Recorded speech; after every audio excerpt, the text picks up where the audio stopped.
Part 1. Beck's Awakening. Beck had always lived in the shadow of his own insignificance, a string of minor failures and overlooked opportunities that painted his days in dull, uninspired shades. Every morning, he'd wake up in his cramped apartment with a heavy dose of self-doubt, the same gray routine repeating like a broken record. His job was tedious, his interactions perfunctory, and his dreams relegated to a dusty corner of his mind.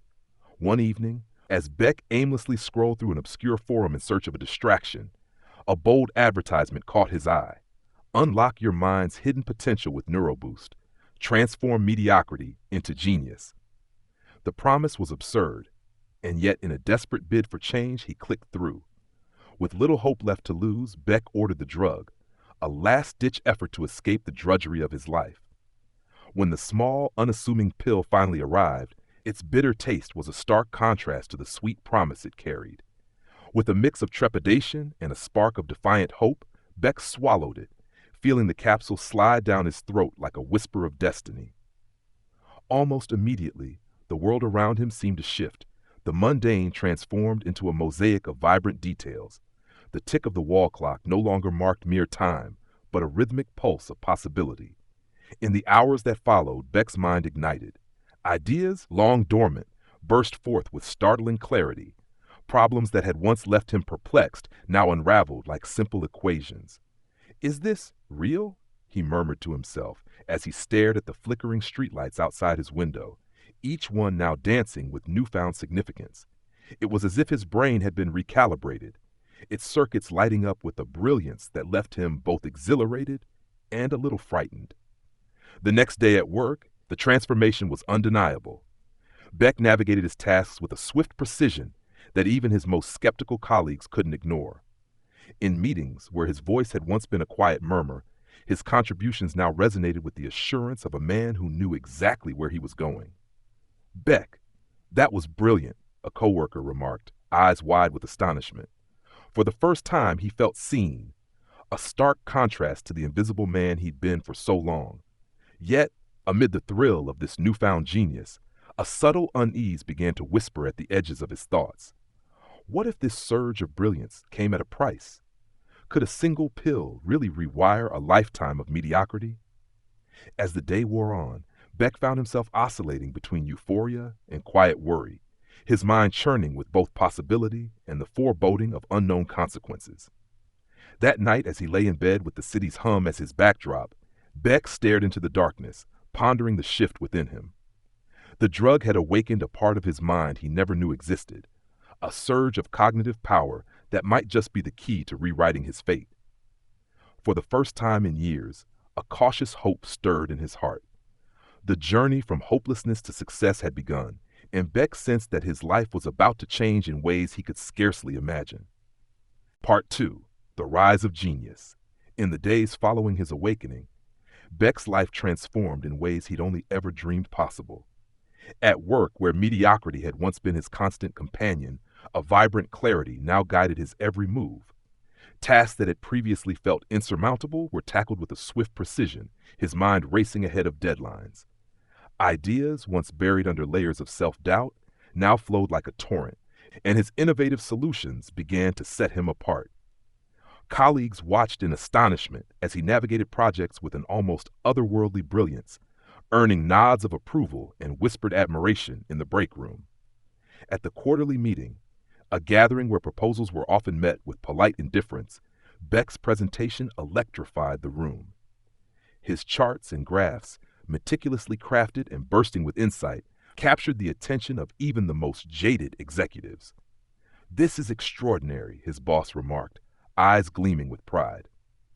For the first time in his life, Beck felt the thrill of recognition, not as an afterthought, but as the star of the show. Promotions and bonuses followed swiftly, and soon he found himself at the helm of projects that shaped the direction of his company. Outside the sterile walls of his workplace, Beck's newfound genius began to ripple through his social life as well. Invitations to networking events and industry conferences poured in, and he quickly became the talk of the town. His transformation from the timid, overlooked man of yesterday to a confident, sharp-minded visionary was so dramatic that even the most skeptical competitors couldn't help but take notice and envy him. Friends, once distant and detached, now sought his counsel, intrigued by the spark of genius that seemed to illuminate every conversation he entered. Yet amid the accolades and financial windfalls, Beck couldn't shake a subtle undercurrent of disquiet. He marveled at the effortless way in which his thoughts aligned and his plans unfolded. But a small voice in his mind wondered if this brilliance was, in some way, too perfect, a carefully constructed facade of success that masked deeper, unforeseen costs. Still, for now, he embraced the praise and prosperity that came his way, savoring the taste of a destiny rewritten. In boardrooms and social lounges alike, Beck's reputation soared. His brilliance became a beacon of possibility, inspiring others to believe that even the most unremarkable life could be transformed by a single daring leap. The man who had once blended into the background now stood at the center of attention, a living testament to the power of change. And as the days turned into weeks, Beck found himself caught in a heady dance of success, his every victory further propelling him toward a future he could have scarcely imagined in his darkest moments. But as the applause faded and the celebrations dwindled, the seed of unease that had been planted during those early hours of awakening began to sprout once more, hinting at the hidden costs of a brilliance that might one day reveal itself as a double-edged gift. Part 3: The Curse of Vision. At first, Beck reveled in his newfound genius, his mind a bustling network of insights and possibilities. Yet as the days blurred into restless nights, an insidious side effect began to emerge, a harbinger of darkness that crept in with no warning. Alongside his sharpened intellect, Beck started experiencing disturbing psychic flashes, fleeting images of calamity that left him shaken and uncertain. It began subtly, a glimpse of a shattered window, a sense of impending doom at a crowded intersection. But soon, the visions grew more vivid, more personal. One chilly evening, as Beck hurried home after a long day of accolades and newfound success, the world around him seemed to slow, each step weighted with a strange, foreboding energy. In that slow-motion moment, a scene unfolded before his eyes, a harrowing premonition that would forever haunt him. Beck saw himself standing on a lonely platform as the late-night train screeched into view. The vision was so real that he could almost feel the icy wind and hear the metallic clamor of the approaching train. In the vivid image, a careless shove from an unseen force sent him staggering backward, his body slamming onto the train tracks just as the roaring locomotive bore down on him. The sight was catastrophic, a future where fate conspired to snuff out his life in an instant. His heart pounded in his chest as the vision shattered, leaving him gasping in the dim glow of a flickering street lamp. For a long, suspended moment, Beck stood frozen, his mind reeling with the terror of what might come to pass. The overwhelming shock of the premonition clashed violently with the rational, analytical part of his mind, a mind that had just been elevated to heights of brilliance. How could this gift, which had so swiftly propelled him from the shadows of mediocrity, now threaten to steal away his very existence? Determined to confront the darkness that had intruded upon his life, Beck retraced his steps from that fateful vision. With a mix of trepidation and desperate resolve, he navigated the familiar route to the train station, his eyes darting nervously at every shadow, every sound. Time seemed to slow, as if the universe were holding its breath, waiting to see if the ominous prophecy would unfold. Just as the vision had warned, an eerie tension gripped the platform. The rumble of an approaching train filled the air, its sound echoing like a spectral warning. Beck's legs trembled, but he steeled himself against the creeping terror. In that heartbeat of peril, his heightened instincts surged to the forefront. Acting on pure intuition and a deep-rooted will to survive, he sidestepped at the precise moment the vision had foretold, narrowly avoiding the catastrophic collision that had so vividly played out in his mind. In the aftermath, as the train thundered past and the platform returned to its mundane reality, Beck's mind whirled with both relief and dread. His newfound intelligence had unlocked extraordinary capabilities, but now it came with a terrifying curse, a relentless glimpse into disasters yet to come. The burden of this dark foresight settled heavily upon him, casting a long shadow over his success and leaving him to wonder if every moment of brilliance would be haunted by the specter of an inevitable catastrophe. Part 4: averting tragedy. The visions came more frequently now, vivid and relentless. They struck without warning, glimpses of destruction flashing through Beck's mind like corrupted data in an overclocked processor. Sleep became an illusion. Every moment was laced with the fear of what he might see next. Then, one evening, while driving through the city, the next catastrophe revealed itself in brutal clarity. A woman, mid-30s, dark hair pulled into a loose bun, sat at a red light, fingers drumming idly on her steering wheel. A white sedan barreled toward her from the opposite lane, its driver oblivious to the red light, speed unchecked. The impact was inevitable. Metal crumpled like paper. Glass burst into the night. The woman's head snapped forward, too fast, too sharp. The world blurred. Sirens wailed. But it was too late. Beck gasped, swerving slightly in his own lane as reality snapped back into place. His hands trembled against the wheel, his breath coming in rapid bursts. His mind was still burning with the afterimage of the vision, but the woman, it hadn't happened yet. He scanned the intersection up ahead, and then he saw her. Same dark hair, same car, the same absent drumming of fingers on the wheel as she waited for the light to change. The white sedan was nowhere in sight, yet, but Beck knew it was coming. His heart pounded against his ribs as instinct took over. The last time he had merely saved himself. This time, someone else's life was at stake. Tires screeched as he veered into the intersection, his pulse a hammer in his skull. The woman turned toward him, eyes widening in confusion just as he jerked the wheel, bringing his car between hers and the inevitable. And then, the impact. The white sedan tore through the intersection at breakneck speed, colliding into the passenger side of Beck's car instead of hers. The force sent his vehicle skidding sideways, metal shrieking in protest before slamming to a halt. Airbags deployed. Horns blared. The scent of burnt rubber and gasoline filled the air. Dazed, Beck forced his eyes open, his ears ringing. A shadow moved near his door. The woman, alive, unharmed, her face pale with shock. "Oh my God," she breathed, reaching for him. "You saved me." Beck tried to speak, but the weight of what had just happened pressed against him harder than the airbag. He had changed something. The vision had been real, and he had stopped it. But at what cost? As sirens wailed in the distance, reality settled in. He had just thrown himself in the path of an accident that, to anyone else, should have been random. And yet, it wasn't. The woman, Anna, as he would soon learn, was only alive because he had seen her death before it happened. He had defied fate. And now, more than ever, Beck understood the terrifying weight of his power.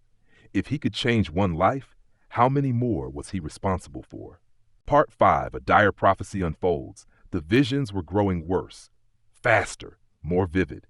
Beck could no longer tell where premonition ended and reality began.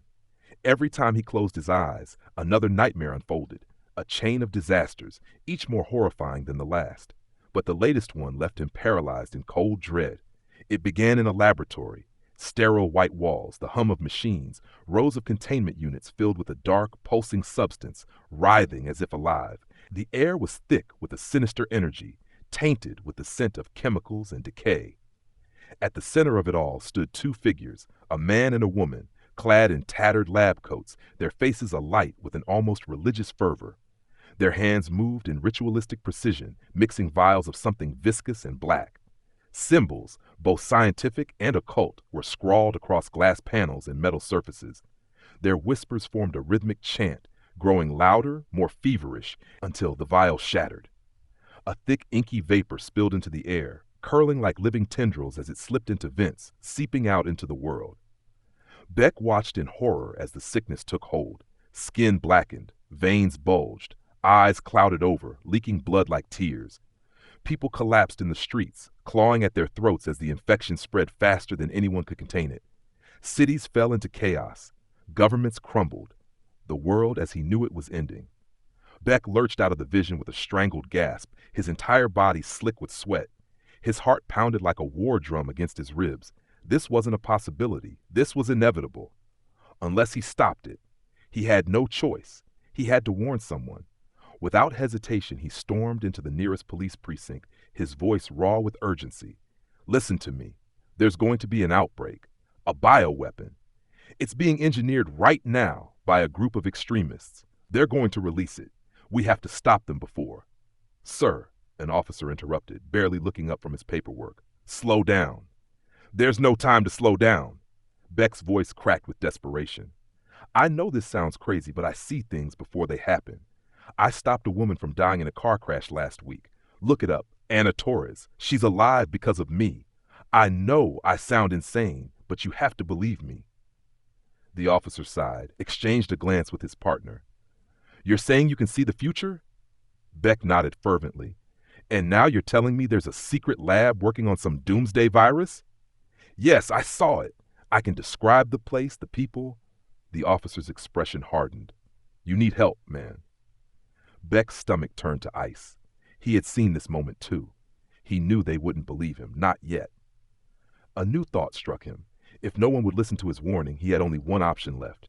He had to prove it. Part 6, the accusation and the chase. The world was unraveling. News stations flashed images of panicked hospitals, emergency quarantines, and bodies being loaded into black vans. The deadly virus had surfaced exactly as Beck had foreseen.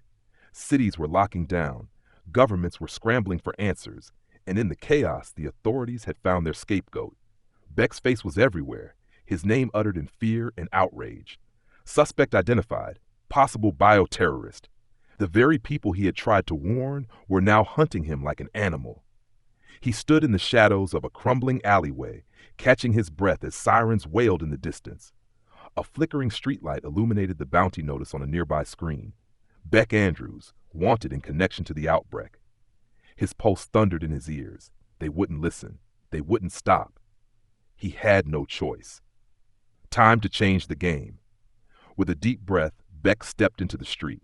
Immediately, a patrol car skidded to a stop. Freeze! An officer shouted, weapon drawn. Beck raised his hands, then bolted. Tires screeched. Engines roared to life. The chase was on. He ran through the labyrinthine city, weaving through narrow alleys and leaping over fences. Every move he made was guided by his visions, split-second flashes of what would happen before it did. Turn left now. 2 officers will cut off the main road. He swung into a side street just as flashing lights closed in behind him. Dumpster ahead, vault over it. A stray bullet will hit it instead of you. A gunshot rang out as Beck hurled himself over the metal bin. Sparks flew where the bullet struck, narrowly missing his shoulder. He didn't stop. The police were relentless, radios crackling with orders to lock down exits. But Beck wasn't just running. He was leading them. Every footstep, every sudden turn, it all guided them toward the truth. His mind pulsed with a single, undeniable destination, the lab. As he neared the abandoned industrial district, his vision sharpened. The facility loomed ahead, an unmarked building with security cameras turned away from the main entrance. They don't expect company. Beck made his move. He vaulted through a side window, crashing into the darkened interior. The stale air reeked of chemicals and something worse, death. Rows of containment units lined the walls, filled with vials of blackened liquid. His nightmare made real. Heavy footsteps pounded outside. The police were here. A voice boomed over a megaphone. Andrews, come out with your hands up. Beck grabbed a nearby steel pipe and swung it against a control panel. Sparks erupted. Alarms wailed. Doors hissed open, revealing hidden corridors leading deeper into the facility. The officers hesitated. Then they saw what he wanted them to see. Scientists in ragged lab coats scrambling to shut down equipment. Stacks of research notes detailing intentional contamination. The death cult's secret laid bare. The lead officer's face twisted in horror. What the hell is this? Beck stepped forward, breathless. The truth. Part 7. Unmasking the villains. Inside the secret lab's cavernous, shadowed corridors, chaos and truth collided. As the shrill alarms echoed through the sterile halls, police forces swarmed in, their flashlights cutting through the dim gloom. In the midst of this orchestrated pandemonium, Beck stood at the forefront, his heart still pounding from the high-speed chase, a reluctant hero forced into action by his tormenting visions. Before him, the lab's inner sanctum lay exposed. The walls were cluttered with evidence, detailed blueprints of bioweapon production, cryptic notes scrawled in a frenzied hand, and screens broadcasting live feeds of preparations for the global outbreak. It was here that the true architects of the impending disaster, an unholy alliance led by a charismatic man and a ruthless woman, had conducted their dark ritual. The lead officer, face grim with disbelief, moved toward a central console. "These are the masterminds," he murmured, eyes scanning the incriminating files. "They planned this all along." The death cult's operatives, clad in ceremonial garb that blended scientific precision with occult symbolism, were rounded up one by one. In the frenzy, the two cult leaders attempted to flee, but the police intercepted them swiftly. As handcuffs clicked around their wrists, their cold, less defiant gazes met Beck's, a silent exchange of fury and regret. For a moment, time seemed to still. The truth had been unmasked. Beck's once dreaded visions, once the harbinger of relentless sorrow, had become the linchpin of a rescue operation that saved countless lives. Yet as the weight of the unfolding redemption settled over him, an overwhelming burden of despair and forewarning pressed in. Every face he saw, the terrified, the relieved, the broken, echoed the tragic future he had once witnessed. In the glare of the flashing police lights, Beck's voice broke through the murmurs of disbelief. "You have to understand," he pleaded, his tone raw with the pain of unheeded warnings. "I didn't choose this gift. I only wanted to change my own life. But these visions, they show me the worst possible futures. I never wish for anyone to suffer." A young officer placed a reassuring hand on his shoulder. "Today, you saved lives, Beck. You led us here, exposed the truth. That counts for something." Yet even as he was lauded as an accidental savior, Beck felt a profound isolation. The burden of seeing a future marred by relentless tragedy was not one that could be celebrated without sorrow. His newfound heroism was tempered by the haunting cost of his psychic gift, a constant reminder that even in victory, darkness lingered at the edges of every moment. As the death cult conspirators were escorted away, the authorities began the painstaking task of containment and cleanup. In the midst of victory, Beck stood silently, watching as the world slowly started to mend. Though his actions had unmasked and defeated the villains, the visions that plagued him would forever serve as a grim reminder that the price of knowing too much was a life forever shadowed by forewarning. Part 8: The New Legacy. In the quiet aftermath of chaos, as the world slowly stitched itself back together, Beck made a decision that would forever redefine his future. The drug that had unleashed his hyper-intelligence was finally set aside. Its potent surge ebbed away, leaving behind a man who was, once again, human, but with a lingering gift that defied explanation. Though the relentless flood of genius subsided, Beck retained an extraordinary understanding of music. Notes and harmonies spoke to him in ways words never could, as if the universe itself had whispered its secrets through every chord. In the weeks that followed, the frenetic pace of his former life gave way to a contemplative calm. Beck traded boardroom battles and frantic chases for quiet evenings spent at an old piano in a modest apartment. He discovered that the intricate patterns and rhythms that had once fueled his newfound intellect now danced freely in his mind, waiting to be expressed. The keys under his fingers became a canvas, and every melody was a stroke of his inner truth, a testament to a journey that had taken him from the depths of despair to the pinnacle of unlikely heroism.